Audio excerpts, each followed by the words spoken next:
El siglo XX marca en la edad contemporánea lo que se ha denominado el periodo de los conflictos, que inician el 28 de julio de 1914 con la Primera Guerra Mundial, que afectó muchos países, pero principalmente a Europa, lo que impidió continuar allí con los trabajos astronómicos. Por el contrario, y aunque Estados Unidos fue parte activa en la guerra desde 1917, 3 años después de que se inició, sus territorios no fueron atacados directamente, por lo que pudieron seguir desarrollándose las labores de investigación ininterrumpidamente.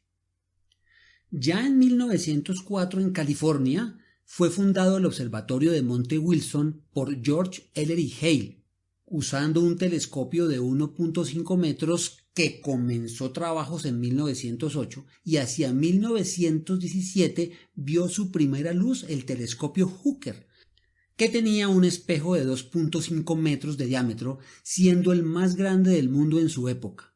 Con él se revolucionaría la concepción que se tenía entonces del cosmos.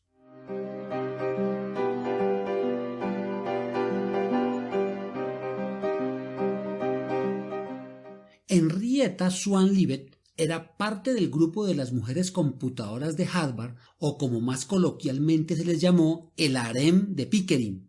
Ella fue encargada de observar placas fotográficas con el fin de identificar estrellas variables. Las variables son estrellas en una fase de inestabilidad que hace cambiar periódicamente su brillo. Existen varios tipos de estrellas que varían su brillo. Dentro de estos hay uno conocido como cefeidas, porque la primera de ellas fue identificada en la constelación de Cefeo.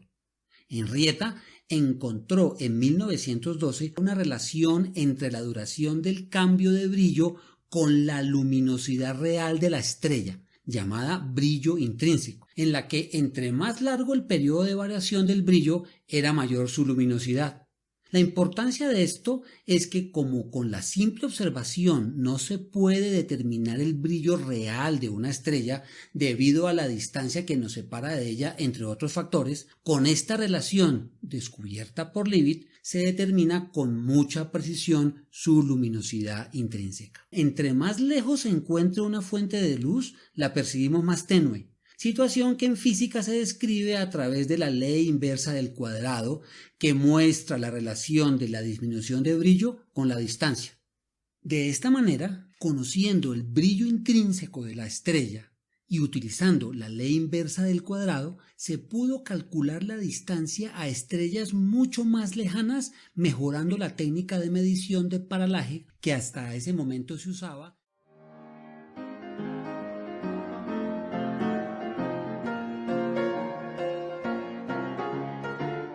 Pocos años después del descubrimiento de Henrietta Leavitt, el astrónomo Harlow Shapley, en un trabajo dirigido a trazar un mapa de la Vía Láctea, fotografió cúmulos globulares e identificó dentro de ellos variables cefeidas calculando sus distancias, y descubrió que estos cúmulos se distribuyen en un enorme halo alrededor del centro de la Vía Láctea, muy alejados del Sol, lo que indicaba que en realidad se encuentra en la parte más externa de la galaxia. La Gran Galaxia, como la llamó Shapley, sería el universo entero, estando en ella todos los objetos observables, incluidas las nebulosas espirales, y sería él, Shapley, quien en un famosísimo debate con Hebert en 1920 defendería la teoría contra la de los universos isla. La persona que dirimió esta controversia fue Edwin Hubble, que en 1924 identificó estrellas variables en la hasta ese momento nebulosa de Andrómeda, con fotos tomadas con el telescopio Hooker de Monte Wilson. Y en carta personal escribió a Shapley: seguramente le interesará saber que he hallado una variable cefeida en la nebulosa de Andrómeda. Lo que implicaba que esta nube de gas, como la describió Herschel, estaba compuesta realmente de estrellas. Con este trabajo cayó en decadencia la teoría nebular y se entendió que la humanidad habita en una de muchas estrellas, de una de muchas galaxias, y murió para la ciencia el geocentrismo.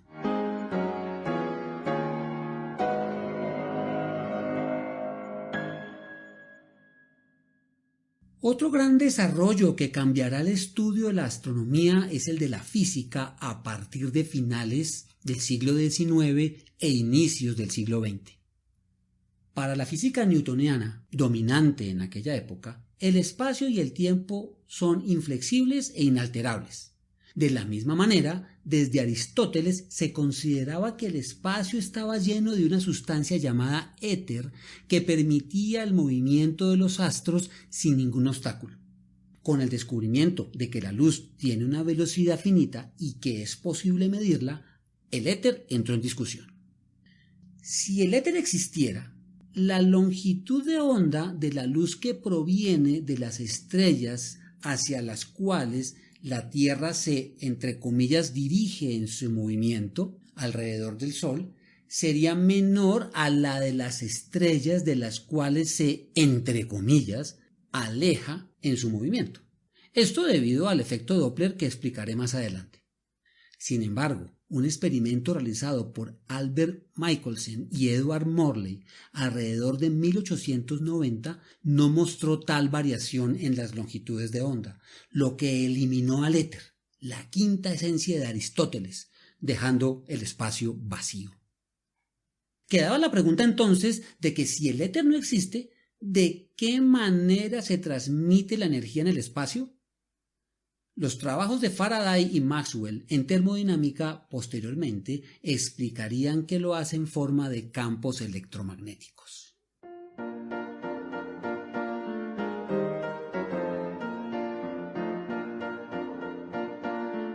Ya comenzado el siglo XX, 1905 fue el año milagroso de Albert Einstein, que a los 26 años publicó 4 artículos que transformarían la ciencia, en los que se concluyen las siguientes premisas. Primero, la luz está compuesta tanto de energía como de partículas y por tanto tiene una doble naturaleza, ondulatoria y corpuscular. Segundo, la materia está compuesta por átomos, como propuso Demócrito en el siglo IV antes de la era común. Tercero, con la teoría de la relatividad especial, postuló que todas las leyes de la física permanecen iguales, ya sea que el objeto observado esté en reposo o en movimiento constante, y como la luz tiene una velocidad constante, todos los demás valores, incluyendo los del tiempo, distancia o masa, son relativos. Cuarto, nada puede viajar más rápido que la velocidad de la luz. Y quinto, la masa y la energía son intercambiables, como lo revela la fórmula energía igual a masa por velocidad de la luz al cuadrado, uno de los más grandes descubrimientos científicos de todos los tiempos. La masa es energía. Posteriormente, en 1915, Einstein presenta su teoría de la relatividad general, que reemplazará, sin eliminar, a las leyes de la física expuestas por Newton, corrigiendo sus debilidades y dando explicación a la transmisión de la gravedad y el movimiento anómalo de la órbita del planeta Mercurio. De esta teoría se concluye lo siguiente. Primero, el espacio y el tiempo se unen para formar el espacio-tiempo, que puede ser deformado por la gravedad de un objeto masivo. Segundo, los planetas giran alrededor del Sol no porque se sostengan por una fuerza invisible como pensaba Newton, sino porque se deslizan por el espacio-tiempo deformado alrededor de él. Y tercero, el universo es a la vez finito pero ilimitado, exactamente como la superficie de una esfera, porque podríamos caminar sobre ella eternamente sin encontrar un fin. Esta teoría, difícil de comprender y aceptar, tuvo su primera prueba en 1919 cuando Sir Arthur Eddington, durante un eclipse de sol, comprobó el cambio de posición aparente de una estrella debido al desplazamiento de la luz proveniente de ella por la deformación del espacio-tiempo ocasionado por la atracción gravitacional del Sol, que coincidía precisamente con la medida predicha por la teoría. Posteriormente, se explicó el movimiento anómalo de la órbita de Mercurio por el efecto gravitacional del Sol, interrogante que venía estudiándose pero que la física newtoniana no había podido resolver.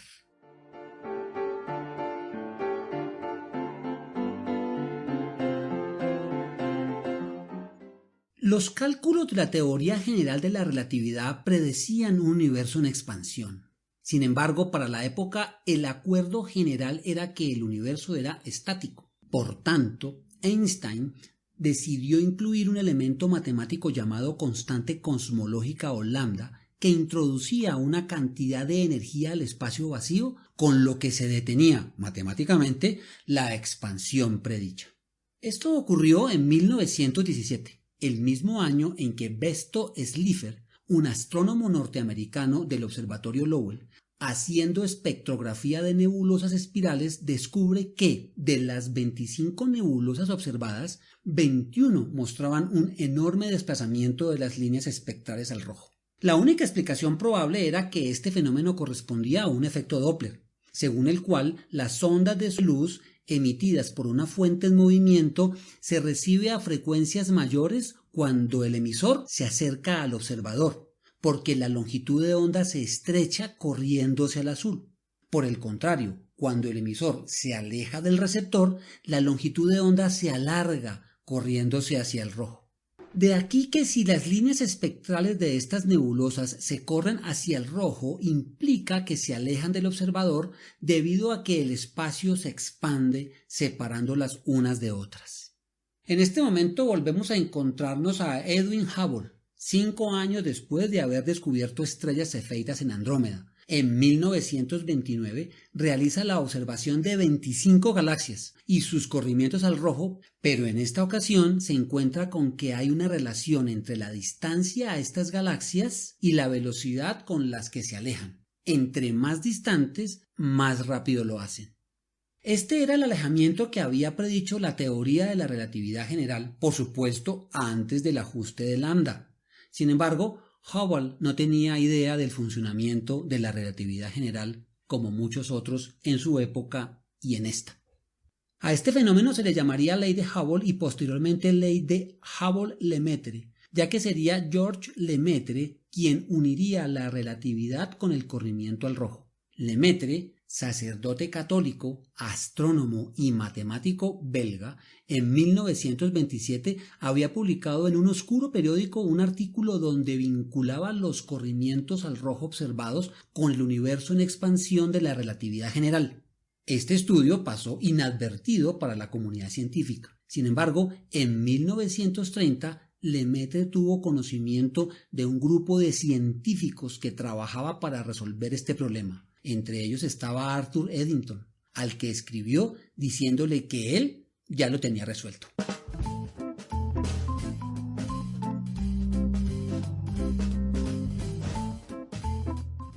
El planteamiento de Lemaitre consistía en que si las galaxias se alejan es porque en algún momento estuvieron mucho más cercanas e incluso que la materia y energía pudieron estar concentradas en un solo punto, al que él llamó el átomo primordial, de cuya explosión se generaría el universo. El principal contrincante de la idea de Lemaitre era la teoría del universo en estado estable, defendida por jóvenes científicos de la Universidad de Cambridge. Entre ellos estaba Fred Hoyle. Para ellos, el universo se expandía eternamente sin ningún inicio o fin, y la materia se formaba constantemente para llenar los espacios dejados por la expansión. Irónicamente, Fred Hoyle se refirió a la propuesta de Lemaitre como Big Bang, nombre con el cual se identificó esta teoría. El enfoque de Lemaitre cambió el curso de las investigaciones y estimuló a muchos físicos nucleares a ocuparse de la cosmología. Dentro de ellos se encontraba Georges Gamow, quien pensaba que el material del universo, inicialmente muy caliente, al expandirse se enfriaría a una temperatura que calculó alrededor de 5 Kelvin y que la energía emitida en forma de luz tendría un corrimiento al rojo tan intenso que debía manifestarse como microondas. Años después, en 1964, con el desarrollo de la radioastronomía, Arno Penzias y Robert Wilson encontrarían la radiación de fondo de microondas a una temperatura de 2.5 Kelvin.